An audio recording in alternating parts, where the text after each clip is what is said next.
Nous parlons la même langue. Nous aimons les mêmes choses. Nous sommes des élèves dans des classes à haut potentiel. Nous avons des personnalités similaires. Mais parce que de notre peau, nous vivons des vies extrêmement différentes. Pourquoi? Ma peau est noire, riche en mélanine. Tandis que la mienne est plus claire que la sienne.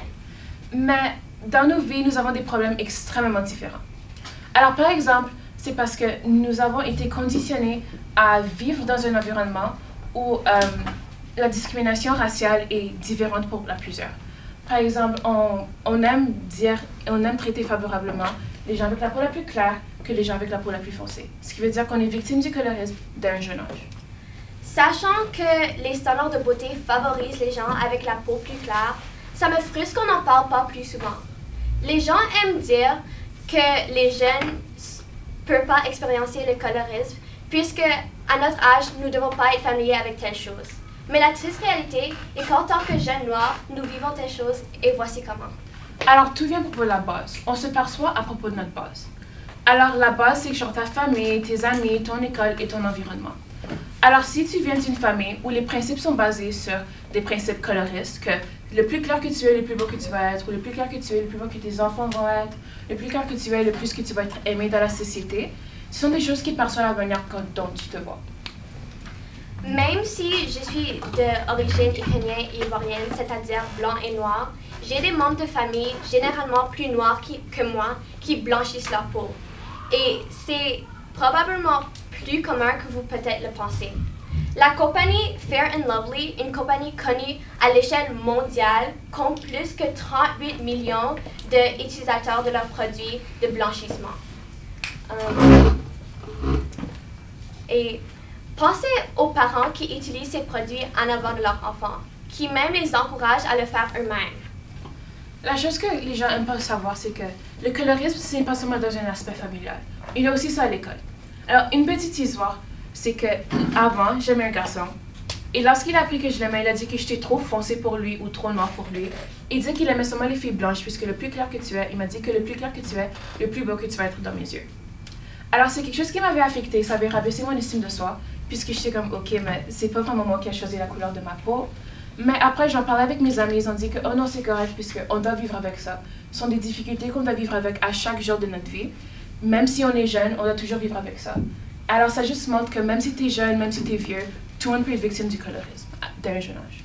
À l'école élémentaire, je me rendais compte que les garçons avec une complexion plus noire, même si entre autres parce que la même raison qu'un garçon avec la complexion plus claire, étaient entre autres plus souvent ou avaient des punitions plus graves, même s'ils ont fait la même chose.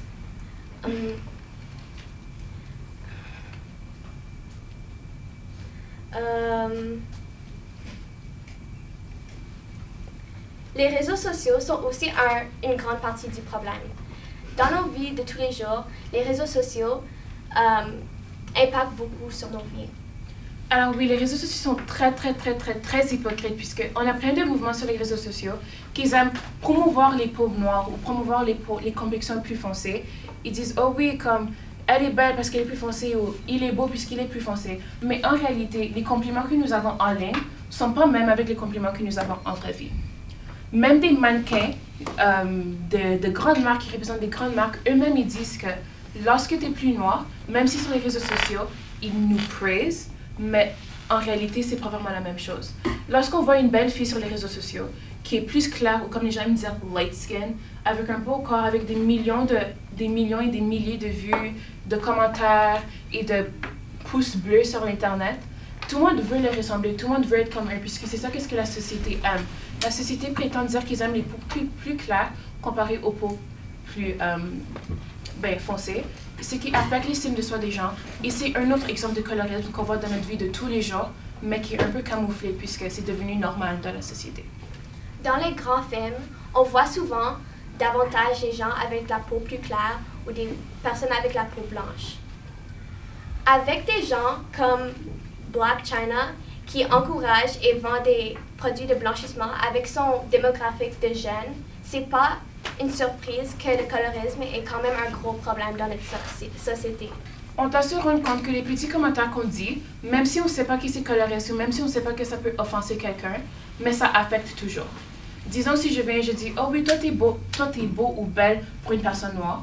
Ou comme, oh wow, t'es tellement belle aujourd'hui parce que t'es plus claire. Ce sont peut-être pas des choses que tu voulais dire pour offenser quelqu'un, mais ça peut les rappeler des remarques offensives ou des remarques coloristes qu'ils avaient eues dans le passé.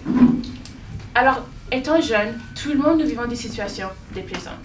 Des fois, nous écoutons pas.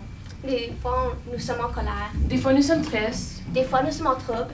Mais surtout ça, notre couleur de peau, quelque chose qu'on peut pas contrôler, doit être un autre problème qu'on doit surmonter. Pourquoi? Merci.